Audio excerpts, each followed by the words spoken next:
시청자 여러분 안녕하십니까? 9월 23일 정오브리핑을 시작합니다. 조지아주에서 공화당 트럼프 후보와 민주당 바이든 후보 등 대선 후보들의 지지율이 동률로 나타났습니다. AJC가 UGA 공공국제학과에 의뢰해 지난 9월 11일부터 20일까지 1,150명을 대상으로 여론조사를 실시한 결과 트럼프 후보와 바이든 후보는 각각 47%의 지지율을 보였습니다.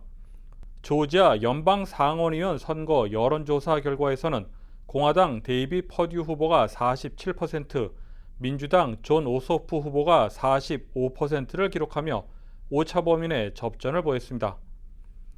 또 다른 연방 상원의원 선거에서는 공화당 켈리 로플로 후보가 24%, 공화당 더그 콜린스 후보가 21%, 민주당 라파엘 워넉 후보가 20%, 민주당 맷 리버맨 후보가 11%의 지지율을 기록했습니다. 이번 여론조사 결과 참여 성별은 44.1%가 남성, 55.9%는 여성이었으며 인종별로는 65.8%가 백인, 29.5%가 흑인이었으며 5.7%는 타인종이 참여했습니다. 이번 여론조사 결과의 오차 범위는 플러스 마이너스 4.3%입니다. 보다 자세한 소식은 오늘 저녁 뉴스에서 전해드리겠습니다. 연방하원은 어제인 22일 단기 연방정부 예산안을 통과시켰습니다. 해당 예산안은 12월 11일까지 정부 예산을 제공할 것으로 알려졌습니다.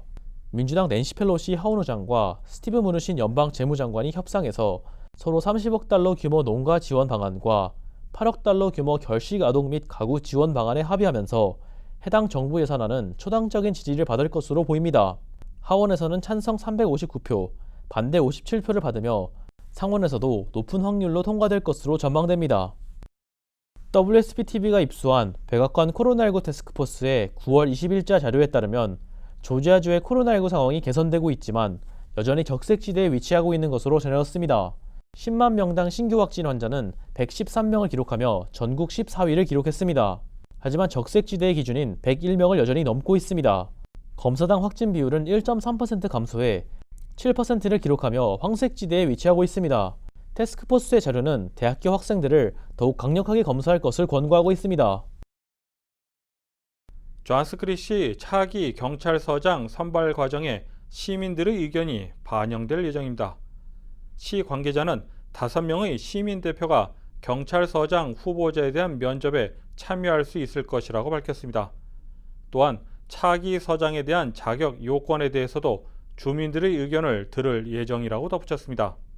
한편 크리스 바이어스 전 경찰서장은 지난 6월 페이스북에 자신의 의견을 올린 후 논란이 돼 직무가 정지된 후 사임한 바 있습니다. 어제인 22일 월스트리트 저널은 미국 전역의 일부 검사소에서 시약 등 검사 물자 부족으로 인해 검사 횟수를 축소하는 경우가 있다고 보도했던 바 있습니다. KTN 취재진이 연락한 조지아의 연구소와 검사소 중에는 아직까지 검사 물자 공급에 차질을 겪고 있는 곳은 없는 것으로 확인됐습니다. 귀넷 뉴튼 락데일 카운티 보건국은 검사를 실시하는 연구소 랩코어로부터 시약 부족에 대한 사실을 전해 들은 바가 없다고 밝혔습니다. 또한 6월에 조지아 정부와 1일 검사 1만 회 계약을 맺었던 마코 메디컬 또한 시약 공급에 문제가 없다고 전했습니다. CBS 또한 차질 없이 검사를 진행 중이라고 밝혔습니다. 한편 귀넷 뉴튼 락데일 카운티 보건국은 최근 검사 예약이 몇 달 전에 절반 수준으로 줄었다고 언급했습니다. 존슨앤존슨의 코로나19 백신이 3상 임상시험에 돌입했습니다. 이것으로 미국 내에서 3상 임상시험을 진행 중인 네 번째 백신이 됐습니다. 미국과 남미, 남아프리카 공화국 등에서 6만 명이 임상시험에 참여할 것으로 전해졌습니다.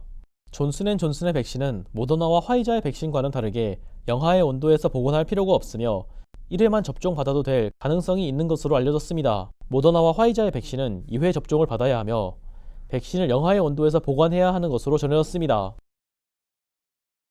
애틀랜타 브레이브스가 마이애미 말린스를 잡고 3년 연속 내셔널리그 동부지구 우승을 확정지었습니다. 브라이스 윌슨이 22일 경기에서 선발 투수로 나와 5이닝 무실점을 기록했고 타석에서는 마셀 오주나가 5타수 4안타 2홈런을 기록하면서 팀을 11대1 승리로 이끌었습니다. 애틀랜타 브레이브스는 현재 리그 득점 1위, 타율 1위, 장타율 1위, 그리고 출루율 2위를 기록하며 뜨거운 공격력을 보이고 있습니다. 이로써 브레이브스는 뉴욕 양키스보다 디비전 우승 횟수가 한 차례 더 많은 프랜차이즈가 됐습니다. 2001년 이후로 포스트 시즌 시리즈 승리가 없던 브레이브스가 이번 시즌 플레이오프 활약을 기대받고 있습니다. 미국 프로농구 서부 컨퍼런스 파이널 3차전에서 덴버 너게츠가 승리하였습니다. 덴버는 1차전과 2차전 모두 내주며 시리즈 열세에 있었으나 팀의 간판 스타 자말 머레이의 활약을 앞세워 114대 106의 점수로 승리를 거뒀습니다.